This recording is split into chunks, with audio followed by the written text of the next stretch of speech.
अस्सलामुअलैकुम वरहमतुल्लाहि वबरकातुहू। मैं सच आपकी खिदमत में हाज़िर। उम्मीद है आप सब लोग खुशबाश होंगे।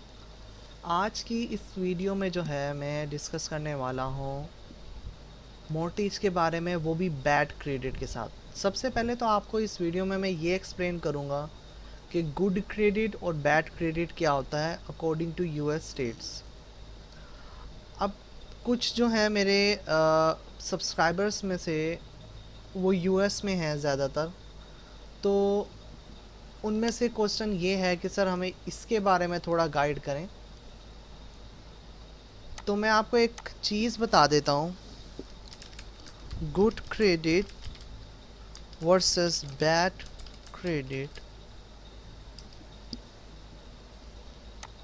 ठीक है। अब एक एसएसएन होता है। एसएसएन क्या होता है? Social security number.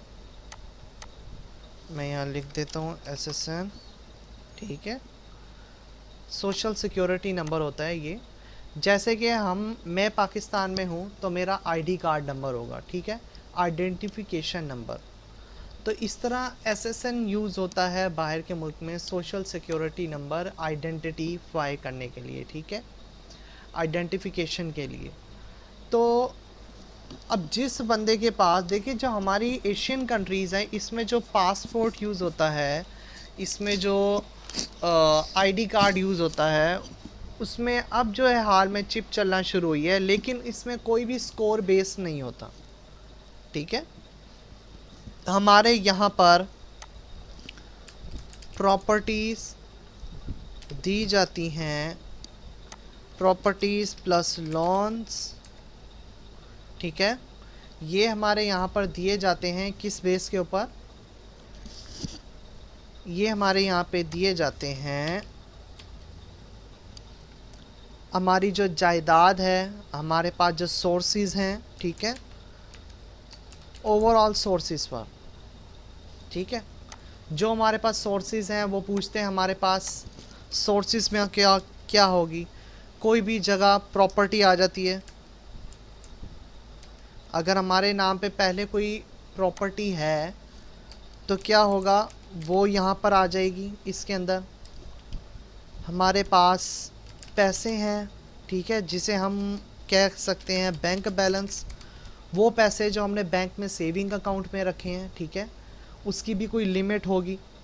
और अगर हमारे पास गोल्ड है, डायमंड है, ठीक है, तो ये सारी चीज़ें हैं, ये जो आ जाती हैं सोर्सेज में, कि आपके पास बैकअप क्या है आपका। अगर आप प्रॉपर्टी और लोन ले रहे हो एशियन कंट्री में, तो हमारे यहाँ पे जो है सोर्सेज को देखा जाता है, उसकी बिना के ऊपर कॉन्ट्रैक्ट साइन किया जाता है और प्रॉपर्टी और लोन्स दिए जाते हैं। ठीक है, यूएस में भी ऐसा होता है लेकिन बहुत कम, क्योंकि वहाँ पे एक प्रॉपर्टी ही गिनी चुनी होती है लोगों के पास, वहाँ पे प्रॉपर्टी काफ़ी एक्सपेंसिव होती है। ठीक है, तो अब हम आ जाते हैं एसएसएन पे। तो हमारे यहाँ पे आईडी कार्ड सिंपल यूज़ होता है वो कंट्री एसोसिएशन के लिए। ठीक है, आइडेंटिटी वेरिफिकेशन के लिए, नॉट फॉर प्रॉपर्टी और लोन एज अ सोर्स। ठीक है, लोन और प्रॉपर्टी के लिए यूज़ होता है लेकिन सोर्स के तौर पे नहीं। लेकिन एसएसएन जो है, सोशल सिक्योरिटी नंबर, ये भी आइडेंटिटी के तौर पर यूज फॉर आइडेंटिफिकेशन के लिए यूज़ होता है ये एसएसएन। ठीक है, अमेरिका में। लेकिन जो है इसका स्कोर भी होता है। अब गुड स्कोर मैं आपको दिखा रहा था, good score versus bad score. अगर आपके एसएसएन का स्कोर 720 है या इससे भी हाई है, तो वो एक्सीलेंट क्रेडिट कहा जाएगा। तो आपको जो है, जो प्रॉपर्टी और जो लोन है, वो आप जितना चाहे ले सकते हो। क्यों, वो मैं बताता हूँ कि गुड क्रेडिट कैसे काउंट किया जाता है। गुड क्रेडिट, ये इनके पास एक डेटाबेस है जिसमें वो शो करता है कि क्या इस पर्सन ने अगर पहले लोन लिया है, क्या इस पर्सन ने पहले जो है प्रॉपर्टी बाय की है या इंश्योरेंस की है, तो वो जो है टाइमली मैनर कंप्लीट किया है, उसकी सारी रिक्वायरमेंट, उसने जो उसकी मंथली रोल आउट होता है, पे होता है मंथली जो उसका, वो उसने पे किया है, क्या इस पर्सन ने अपना कंप्लीट टैक्स पे किया है टाइमली।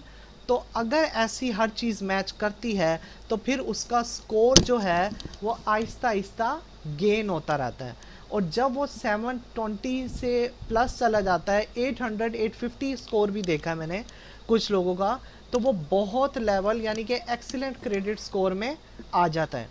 ठीक है, अब गुड स्कोर जो है एवरेज वो 690 70 मतलब 600 प्लस के आप ऊपर ले लो, वो आ जाता है गुड स्कोर। अब 500 और 500 से नीचे जो आ जाता है वो लो क्रेडिट स्कोर होता है, यानी कि वो बैड क्रेडिट स्कोर होता है। मतलब मिडल मैन आप इस तरह तीन पार्टीज़ में कन्वर्ट कर लें। एक बहुत अच्छे लोग हैं जो अपना टैक्स पे कर रहे हैं, अपनी अगर उन्होंने पहले इंश्योरेंस या लोन लिया है तो उसकी हर चीज़ उन्होंने कंप्लीट की है। ठीक है, दूसरा मिडल लोग हैं जो कि मतलब नॉर्मली हैं, कुछ प्रोग्रेस में हैं, उनका लोन अभी उन्होंने कंप्लीट पे नहीं किया। ठीक है, वो मिडल में आ जाते हैं। अब वो लोग भी हैं जिन्होंने लोन बिल्कुल पे नहीं किया, जिन्होंने लोन बिल्कुल पे नहीं किया। अब वो लोग क्या करते हैं, उन्होंने लोन पे नहीं किया, उनकी सबसे बड़ी जो है कमज़ोरी यूँ कह लें आप, वही है कि उन्होंने लोन पे नहीं किया। लोन पे नहीं किया, उन्होंने प्रॉपर्टी जो बाई की है उसका टैक्स पे नहीं किया, तो उनके क्रेडिट पर ऑटोमेटिकली फ़र्क पड़ेगा और वो क्रेडिट डाउन जाएगा। जब क्रेडिट डाउन जाएगा, बैड क्रेडिट होगा, तो उसे प्रॉपर्टी और लोन नहीं दिया जाएगा। तो यहाँ पर जो है टॉपिक बहुत ही सिंपल सा है कि आपको पहले ये समझना होता है कि बैड क्रेडिट और गुड क्रेडिट क्या होता है। मोर्टेज, can I refinance my मोर्टेज? Yes you can, if you have excellent और गुड क्रेडिट। ठीक है, क्या आप अपनी मोर्टेज जो है, आपकी जो प्रॉपर्टी है, आप उसे रीफाइनेंस कर सकते हो? क्या आप उसे रीसेल कर सकते हो? आगे आप उसे कंपनी को सेल कर सकते हो? यस यू कैन, अगर कंडीशन सिर्फ एक है कि अगर आपका जो क्रेडिट स्कोर है वो 500 से लो ना हुआ तो।